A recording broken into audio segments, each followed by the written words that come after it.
Video like जरूर कर लीजिए और ऐसे वीडियो लगातार फ्री में पाने के लिए चैनल को तुरंत सब्सक्राइब कर लीजिए और बेल आइकन को जरूर टैप कर लीजिए ताकि आगे भी सारे वीडियो आपको मिलते रहे। यूट्यूब में फॉलो करते हैं तो प्लीज ये वाला फ्री टेलीग्राम चैनल जरूर ज्वाइन कर लीजिएगा। सारे नोटिफिकेशन सारे अपडेट यहीं पे आते हैं, ध्यान रखिए। Hello everyone, welcome to state PCS preparation by study for civil services. हमने पिछले सेशन में संस्कार के बारे में पढ़ना स्टार्ट कर दिया था कि संस्कार क्या होते हैं। ठीक है, तो एक थोड़ा सा ब्रीफ में उसका रिव्यू ले लेते हैं। ठीक है, समराइज वे में कि संस्कार क्या होता है। एक तरीके से संस्कार को हम पवित्रीकरण कह सकते हैं। ठीक है, सोफिस्टिकेशन या प्यूरिफिकेशन। ठीक है, संस्कार एक तरीके का पवित्रीकरण है। ये कब से कब तक होता है? ये जब इंसान पैदा होता है, उसके पैदा होने से लेकर उसके जो है मरने तक। ठीक है, लास्ट में क्या होता है? अंतिम संस्कार। ठीक है, तो उसके मरने तक जो है ये संस्कार सारे चलते ही रहते हैं। टोटल 16 तरह के संस्कार होते हैं। ठीक है, ये क्यों होते हैं? ये पर्सन को सोसाइटी में के लिए प्रिपेयर करने के लिए, उसको एक सोसाइटी में के लिए क्वालिफाइड सिटीजन बनाने के लिए सारे संस्कार किए जाते हैं। ठीक है, अब जान लेते हैं कि जो 16 संस्कार होते हैं वो कौन कौन से होते हैं। ठीक है, गर्भधान, ये देखिए यहाँ से गर्भाधान संस्कार, पुंजवन संस्कार, सीमांतोन्नयन संस्कार, जातकर्म, नामकरण, निष्क्रमण, अन्नप्राशन, शूदाकर्मा, कर्णभिदन, विद्यारंभ, उपनयन संस्कार, विदर्भ, केशंत या फिर गोदान जिसे कहते हैं, समवर्तन, विवाह, लास्ट में होता है अंत्येष्टि। ठीक है, तो ये थे आपके 16 तरह के संस्कार। कौन कौन से? गर्भधान, पुष्वन, सीमांतोन्नयन, जातकर्म, नामकरण, निष्क्रमणन, अन्नप्राशन, शुद्धाकर्मा, कर्णभिदन, विद्यारंभ, उपनयन संस्कार, वेदारंभ, केशांत या गोदान, समवर्तना, विवाह और अंत्येष्टि। ये आपके कितने प्रकार के संस्कार हो गए? टोटल आपके 16 तरह के ही संस्कार हो गए। ठीक है, तो कभी कभी शॉर्ट में स्टार्टिंग में पूछ लेगा कि टोटल संस्कार कितने तरह के होते हैं, तो टोटल संस्कार हमारे होते हैं 16 तरह के। ठीक, फिर आ जाते हैं मैरिज पे।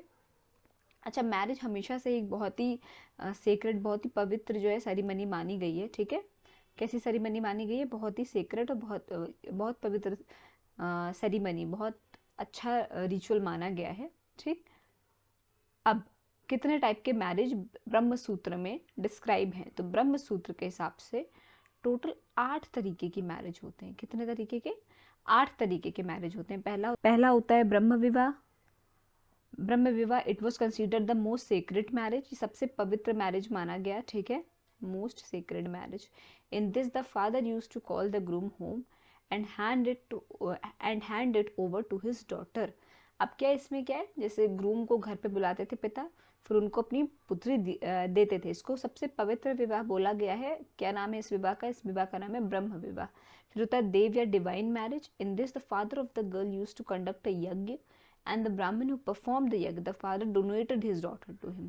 इसको क्या बोलते थे? डिवाइन या देव मैरिज। इसमें क्या होता था कि एक यज्ञ कराया जाता था घर में। ठीक है, और जो प्रीस्ट उस यज्ञ को परफॉर्म करते थे उन्हीं को अपनी पुत्री दान में दे दी जाती थी। ठीक है, फिर आता था अर्श marriage. In this father of the girl used to take from bride from groom. In this, the father of a girl used to take from groom a cow or a bull or a pair of them and marry his daughter to him. एक तरीके से जिसे कहते हैं अपनी बेटी देने से पहले एक काऊ या एक बुल या कई उनके पेयर ऑफ देम को खरीद लेते थे।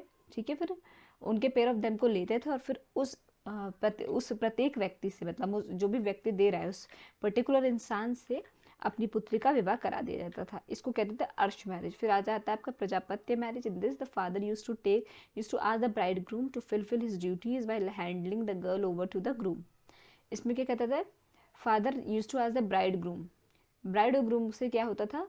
फादर पूछते थे कि अपनी सारी ड्यूटीज उनको फुलफिल करनी होती थी while handling the girl over to the groom, और फिर वो अपनी पुत्री को जो है ग्रूम को सौंप देते थे। असुरा विवाह एक तरीके से सेल ओरिएंटेड विवाह था, मतलब इसमें व्यापार एक तरीके से आप कह सकते हैं। फादर क्या करते थे? अपनी लड़की को बेच देते थे, सेल कर देते थे। उसका प्राइस लेने के बाद, डेफिनेट अमाउंट ऑफ मनी या उसका प्राइस जो भी होगा उस वो लेने के बाद पर्टिकुलर इंसान से उसको अपनी पुत्री को सेल कर देते थे। ठीक है, इस ये एक तरीके से सेल ओरिएंटेड विवाह, इसको क्या कहते थे?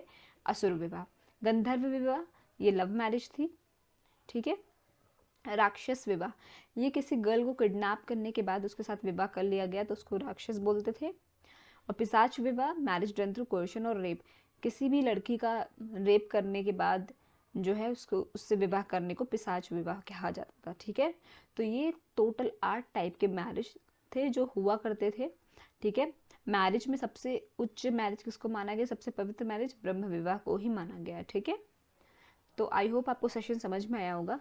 कोई भी डाउट हो तो प्लीज़ कमेंट सेक्शन में कमेंट करके ज़रूर बताइएगा। और अभी तक अगर आपने चैनल को लाइक शेयर सब्सक्राइब नहीं किया है तो प्लीज़ कीजिए और बेल बटन को प्रेस करना ना भूलिए। Thank you so much for watching.